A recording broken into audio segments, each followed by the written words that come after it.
Alright, so in this part of the guide, I'm going to be talking about aiming, tracking, and pre-aiming. So, like always, a little introduction. Of course, you can know the mechanics behind Destiny, but in the end of the day, or at the end of the day, it all boils down to whether or not you have good aim and tracking ability.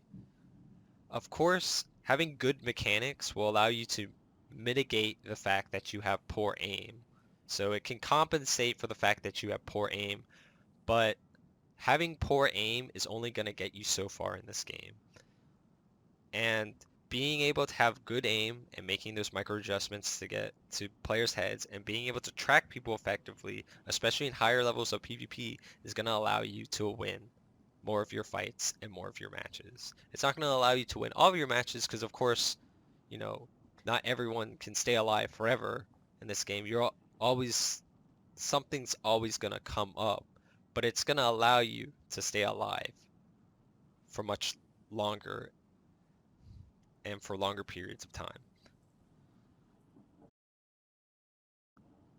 So first off, I'm going to talk about aiming and tracking and how they go hand in hand.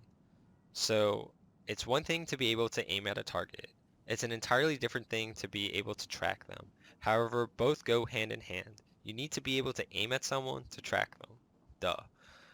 When you come around a corner, you need to be able to aim directly at your target and or make micro adjustments until you're aiming at them or their head. No one has perfect aim. You're not going to come around a corner and instantly snap on someone's head. Maybe it might happen a small percentage of the time because you've been practicing a lot with your aim and you've been training your aim up, but you're probably not going to instantly flick to someone's head all the time. You're going to want to However, you're gonna want to be able to aim to stop your mouse in the general area in which a person is and to get to a general area that's close to their head. When you do this, you're then gonna make micro adjustments. So like, say I don't have another person here, but maybe eventually I'll put that in. Is that, say this dot, that's someone's head. So like if I come around the corner here, like it's hard because it's not a real person. But like I came out here like this. I'm aiming kind of near them. I make this micro adjustment. Bam, now I'm at their head. Now I'm gonna start shooting. Like it happens much faster when you're dueling. I can make it slower because I'm showing how it's done. But when you come around a corner, you make micro adjustments and you start shooting. Like it's not gonna be perfect every time because I'm on uneven ground here. But you know, you're gonna be aiming in the general direction someone is, and then you make those micro adjustments to where you're on top of their head or their body, and then you're gonna start shooting. Or maybe you're pre-firing before. Make those micro adjustments. Like here, I'm not even hitting someone, but say someone's here, firing, micro adjustments, man, or adjustments. You know what I'm saying, essentially. You're not gonna have perfect aim. You're always gonna be making micro adjustments to get on top of players. There's no effective way in this game to practice this other than just playing a lot. And however, there are a few third-party programs out there that will allow you to aim and practice your aim more effectively.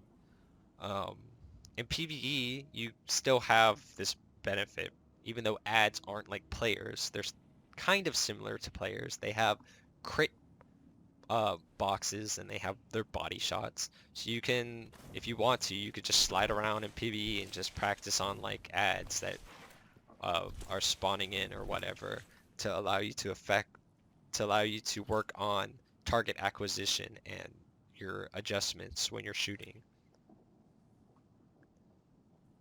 In combination with aiming comes tracking. What tracking is that sure, you're aiming and shooting at someone after you made those adjustments, but what happens if they're moving? You need to be able to follow a target when they move, either from side to side, if they're sliding, or if they're jumping, if they're in the air. You're gonna want to be able to aim at them and follow them through the air. Again, it's hard to practice this in Destiny aside from playing a lot, but like aiming, you can use third-party programs that may benefit you greatly for practicing tracking. as tracking is a universal ability that applies to many games, similar with aiming. Aiming and tracking are universal abilities. They apply to many FPS games and third-person games. You can practice interchangeably with certain games, for sure, certain FPS games. And you can also use third-party systems to help you train your aim and tracking as well. In Destiny, you're going to want to be good at tracking strafing targets, targets that strafe side to side, sliding targets, targets that like either slide at you, which is a bad idea because you can just beam them down, or targets that are sliding side to side. You're going to want to be able to track them, or even if you can't track them, just be able to have your aim near them. You don't have to have pinpoint tracking, although that would be recommended. You just want to be able to keep up with their movement. And especially, you're going to want to be able to track in-air targets, which is probably the easiest thing to do, is to track in-air targets that are moving. And whether it be with a sniper, a hand cannon, or a shotgun, you're going to want to be able to do these things. So even if a target is strafing and you have like an auto rifle, it might be easier to do it with an auto rifle. You're also going to want to try to be able to do that with a sniper. Because if someone's sliding, you're going to want to know where they're going to stop their slide, and bam, you hit them with the snipe to the head. Because you're able to track them. You know where their slide ends because of previous game knowledge. Bam, you just snipe them in the head. Next, I want to talk about is pre-aiming. So when engaging in certain lanes or around corners and cover, always be pre-aiming where you think your opponent might be. This largely cuts down on the time you will need to take when acquiring your target. Think of it, if you happen to already be aiming at your target when you come around a corner, you can either shoot right away and get the kill, or start making progress towards the kill, or you can make small micro adjustments and then secure the kill. You will spend less time trying to aim at your target and spend more time killing your target. Reducing your target acquisition time can allow you to win more duels and engagements. You will spend more time damaging your opponent than they will spend damaging you.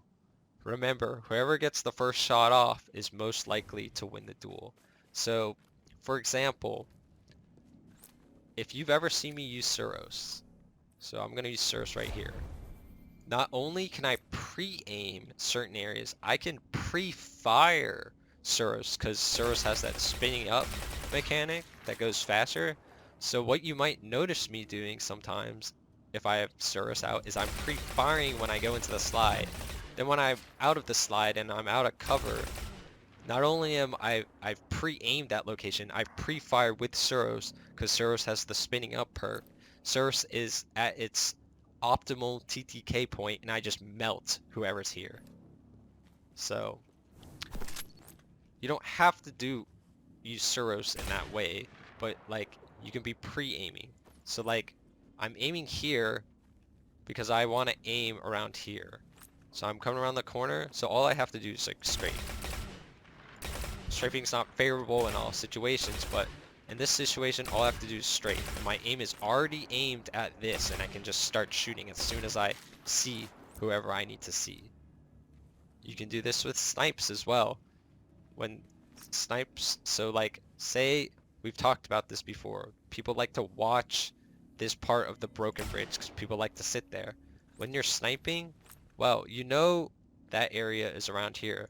So I'm going to be scoped in at that. So when I strafe out like this, like it's not perfect, but you make those micro adjustments where you get down there. Oh, you're already pre-aimed at it.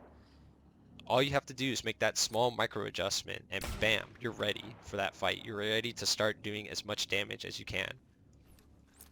When you strafe out like this, well, first off, you haven't pre-aimed it. 5 minutes remaining. Now you have to aim and make that micro adjustment, and then you have to start shooting. And that time that you ADS, that you're out of cover, not only are you sitting duck, because most people ADS in this game because that helps them track targets and to hit heads. When you're like this, you're like a sitting duck. You're spending so much time aiming, adjusting, and then shooting. And that time you spend doing all that, you're probably already dead or something like that if you're against a higher skill player. So pre-aiming can also help you win engagements. And pre-aiming is just a fundamental thing of FPS games in general. In CSGO, you're always pre-aiming the corner that you're coming around so that you're ready to start firing. You're not looking at the ground when you come around a corner. Because if you're looking at the ground, what are you doing? You're not even looking at where the enemies might be. And an enemy might be over there. Well, I'm gonna pre-fire or I'm gonna pre-aim it when I come around the corner. Or maybe I'm gonna pre-fire and pre-aim at the same time.